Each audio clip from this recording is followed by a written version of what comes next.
ನೀವು ಬೇಕಾದಟ್ಟು ವಿಜಯೇಂದ್ರದ ಗಂಟಾ ಘೋಷವಾಗಿ ಮುಂಜಾನೆ 6ಕ್ಕೆ ಶುಭಾಷಿತ ಚಾಲು ಮಾಡ್ತಿರಲ್ಲ, ಅಲ್ಲಿಂದ ಜಯ ಜಯ ವಿಜಯೇಂದ್ರ ಸ್ಟಾರ್ಟ್ ಮಾಡಿ ವಿಜಯೇಂದ್ರನಿಂದಲೇ ರಾತ್ರಿ ಪ್ರೋಗ್ರಾಮ್ ಬಂದ್ ಮಾಡಿದ್ರು ಜನ ನೀವು ಹೇಳ್ದಂಗೆ ಓಟ್ ಹಾಕೋದಿಲ್ಲ. ಬಸನಗೌಡ ಪಾಟೀಲ್ ಯತ್ನಾಳ್ ಅವರು ಮತ್ತೆ ವಿಜಯೇಂದ್ರ ಮೇಲೆ ವಾಗ್ದಾಳಿ ಮಾಡೋದನ್ನ ಕಂಟಿನ್ಯೂ ಮಾಡ್ತಾ ಇದ್ದಾರೆ.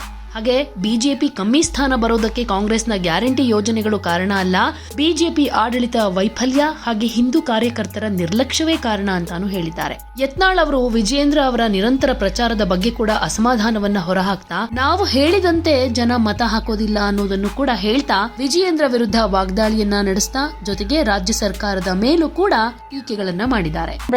ಮಾಡಿ ನೀವು ಬೇಕಾದಟ್ಟು ವಿಜಯೇಂದ್ರದ ಗಂಟಾ ಘೋಷವಾಗಿ ಮುಂಜಾನೆ 6ಕ್ಕೆ ಶುಭಾಷಿತ ಚಾಲು ಮಾಡ್ತಿರಲ್ಲ, ಅಲ್ಲಿಂದ ಜಯ ಜಯ ವಿಜಯೇಂದ್ರ ಸ್ಟಾರ್ಟ್ ಮಾಡಿ ವಿಜಯೇಂದ್ರನಿಂದಲೇ ರಾತ್ರಿ ಪ್ರೋಗ್ರಾಮ್ ಬಂದ್ ಮಾಡಿದ್ರು ಜನ ನೀವು ಹೇಳ್ದಂಗೆ ಓಟ್ ಹಾಕೋದಿಲ್ಲ.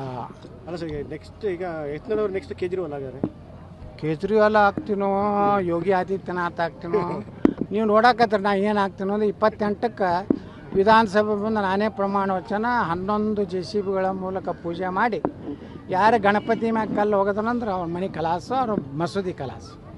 ಇಟ್ಟೇ ಬೇಕಾಗ್ಯದ ಜನರಿಗೆ.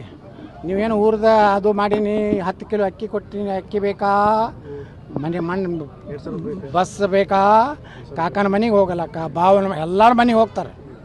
ನಾವು ವಿಧಾನಸಭೆಗೆ ಹೋಗ್ತೇನೆ. ಅದು ಸರ್ ಗ್ಯಾರಂಟಿ ಯೋಜನೆ ಸ್ಕೀಮ್ ಬದಲಿಗೆ ಹೇಳಿದ್ರಿಂದ ಅವರು ಇಷ್ಟು ದೊಡ್ಡ ಮಟ್ಟದಲ್ಲಿ ಗೆದ್ರಲ್ಲ ಸರ್ ಕಾಂಗ್ರೆಸ್ನವರು.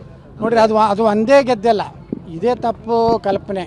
ಬರೀ ಗ್ಯಾರಂಟಿಯಿಂದ ಗೆದ್ದಲ್ಲ, ಕಾರಣ ಇರ್ಬೋದು.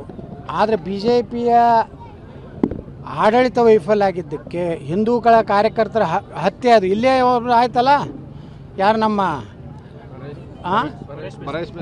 ಆಯ್ತು, ಏನು ಕ್ರಮ ಮಾಡಿದ್ರು ಈಗ ಮೈಸೂರಿನ ನಮ್ಮ ಕಾರ್ಯಕರ್ತರು ಹೊಡೆದ್ರು. ನಿಮ್ಮ ಸರ್ಕಾರವೇ ಆ ಶಿವಮೊಗ್ಗದಾಗ ಯಡಿಯೂರಪ್ಪನ ಜಿಲ್ಲೆಯ ಒಳಗನೆ ಒಬ್ಬ ನಮ್ಮ BJP ಹಿಂದೂ ಕಾರ್ಯಕರ್ತ ಕೊಲೆ ಆಯಿತು. ಏನು ಯಡಿಯೂರಪ್ಪ ಏನು ಮಾಡ್ದ?